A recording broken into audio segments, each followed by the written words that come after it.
are some good influences that you would recommend to someone? Just in general. So influencers, I will tell you,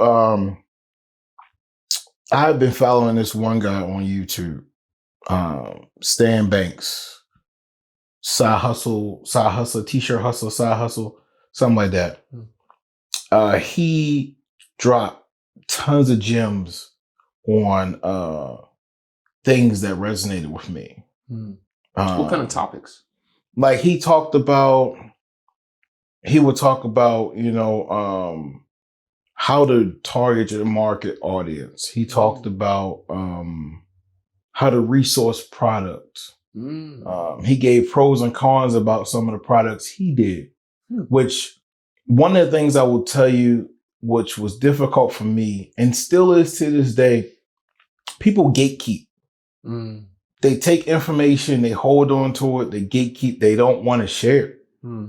Or they try to, buy my ebook and I'll give you this information. Well, what if your ebook is crap? I don't know if it is going to have what I need in it, or if they do it in like little spurts. It's more of a subscription instead of knowledge. I tell people all the time, it's McDonald's and Burger King right next to each other on almost every corner. If not, you see a lot of it. Or right across the street. They sell the same thing. A little bit different flavor, but it's the same thing. There's enough money for everybody. And people gatekeep thinking, well, I think they think, well, if I give their secret out, they can have the one up on me. I'll tell people whatever they want to hear.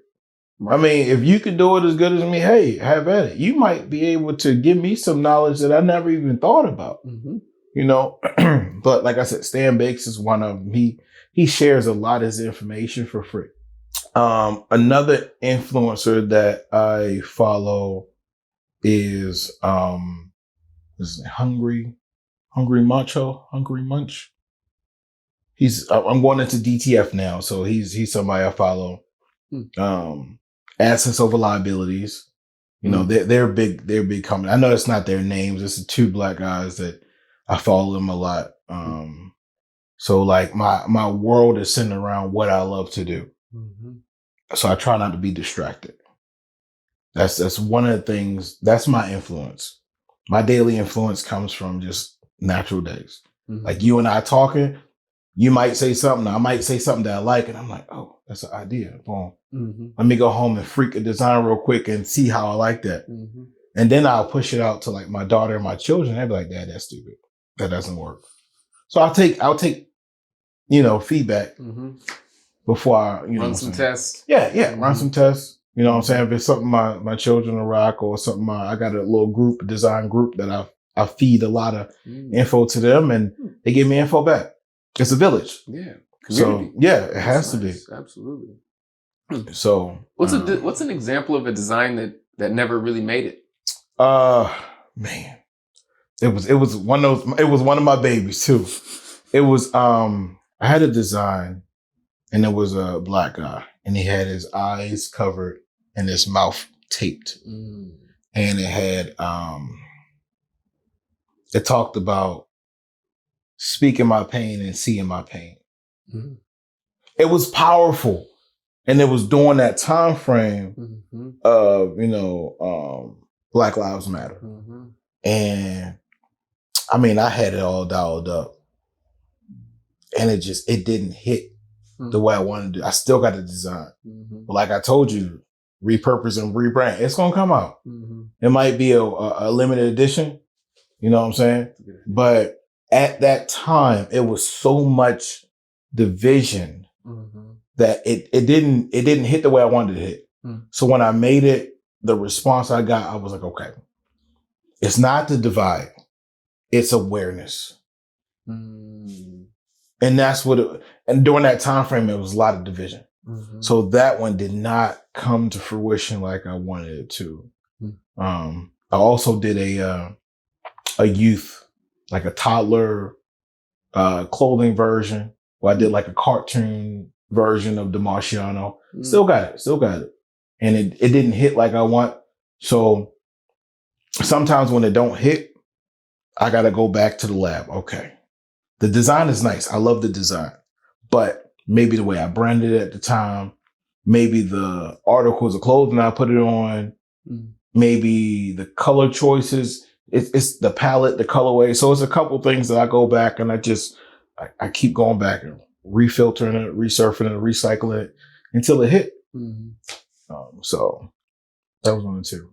What are some of the differences that you've noticed in like fabric? You were talking like 8% versus 10%. Yes. So there's a huge difference from a, everyone knows like a Gildan shirt, right?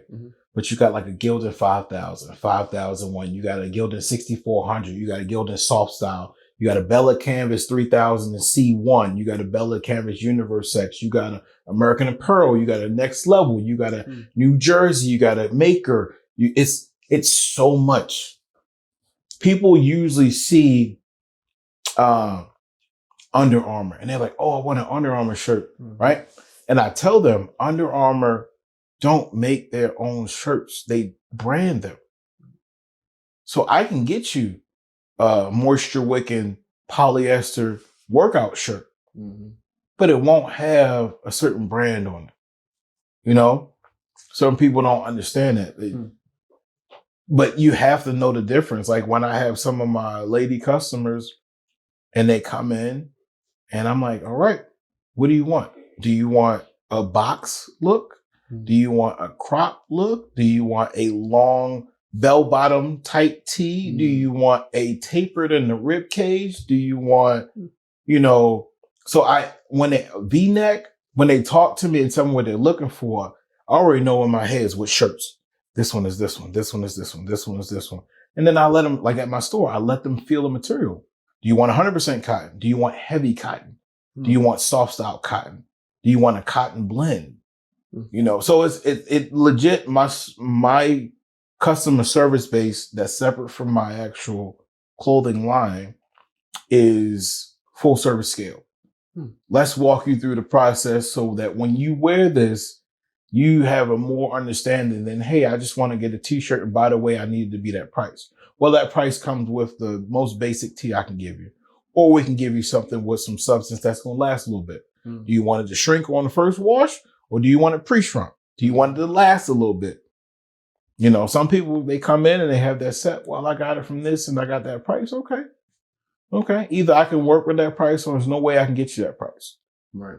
But if I can't get your price, let me tell you why. So. Fascinating. That's a lot that goes into shirts. A lot, bro. It's a lot. It's not just buy the shirt. You could buy the shirt, make the design, sell it. It is. I tried that. Yeah. It didn't work. Yeah. My shirt shrunk to a dinner plate, man. Bro, my wife bought me some his and her shirts. Like it was cute. We got it offline and it was a halter top for me after a while. Like I couldn't, never again. Yeah. But yeah, like, and then with me, if I'm local and people see me a lot, I have to have good quality. I mean, I could have crappy quality, but then I won't have a customer to follow behind. So like, and I take criticism too. I had a customer reach out to me. They had an issue. I was like, you know what? Let me fix it. Maybe that this brand that I use may not be something that I want to go back to. Or if it's something on my end, allow me to fix it. What can I do? You know what I'm saying? To make it better. Some companies not like that. Oh, no refunds. We don't do. You can't. If you're trying to do this in the long run, you got to have some longevity behind your name, something that they can trust. Some hospitality. Something. Yeah. You got to have it. But you also got to have boundaries too. I get customers that come in and I'm like, no. I'm sorry, no. Had a customer the other day. You can't tell me no. The customer's always right. Not bullshit. Not here. Not all money's good money. You want all that for what? And you wanted it by yesterday? And you want me to prioritize your order over all these other orders and you don't want to pay for it? Fuck out my face. I normally don't say that to a customer and I didn't cuss at her, but I was like, no, have a good day. Right. Yeah. Some people are from different realities. Yes. Yes. Oh, I like that idea. I might do a shirt and kind of start with a full color and then fade it. to like a blended, almost like an alternate reality state of mind. See, I like that. 100%. Yes. Don't nobody steal my ideas. But if you do, let me see what you got. You know what I'm saying? You might could do something better than that. Love it. But yeah, I believe that in what I do, I need to bring something to the table that solves a problem. Quality problem, size problem, on-demand problem.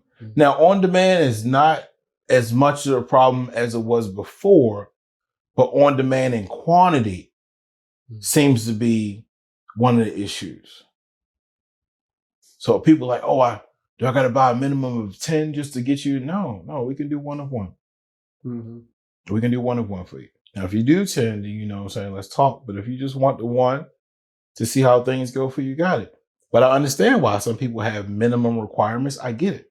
I'm not going to go into it because I don't want, you know what I'm saying? But there's all different types of t-shirt companies. You got, Speedball, you got Screen Print, you got DTF, you got DTG, you got White Toner Print, you got Vinyl, you got Embossed, Embroidered. These are different print machines? No, these are different styles of designs. Some of them are print machines. Like a DTF is a print machine, but it prints a direct to film plastisol type film that heat presses onto it. Or you got Screen Print, which you have to do bulk with Screen Print because it's a tub of ink.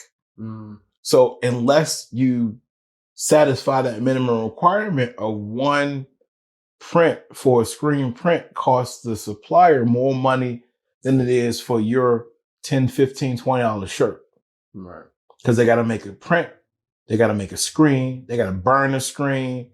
So it's cost effective for them to do high quality, which they can do. You know what I'm saying? I do ones of ones because depending on what they want, I can offer them all. Or you want 20 shirts with your family reunion? Okay. I network as well. You know what? I'm not going to do it. I'm going to take your order. I'm going to reach out to my guy. Hey, I need 25 shirt Screen Print. You know what I'm saying? Let me know what you're talking about. I get back to the person. You have to be able to. Telling the customer, oh, I don't do that. That's cool. But have something to go behind it. I learned that in the military. When you have a problem and you come with a response to it, I don't have that answer at this time, but I can get it. I tell the customer, hey, I don't do embroidery at this time. However, I can connect you with someone that does. And then that builds a relationship with the community. I connect you with an embroidery guy. He's making money. Next time I reach out to him, hey, man, I got you. You supplied me with something before. You good peoples. It's a relationship thing. Absolutely. So if people don't understand, no, I don't mess with that. That's what I keep what I got. No. What do you want? You need mugs? Okay, I don't do that right now, but I know somebody that do. You need purses? Let me call my homegirl Tiff. She got those, You need earrings? I'm that guy. Yeah, we like to make people happy. That's why I call my shirt that t-shirt plug. I plug you in. What you need.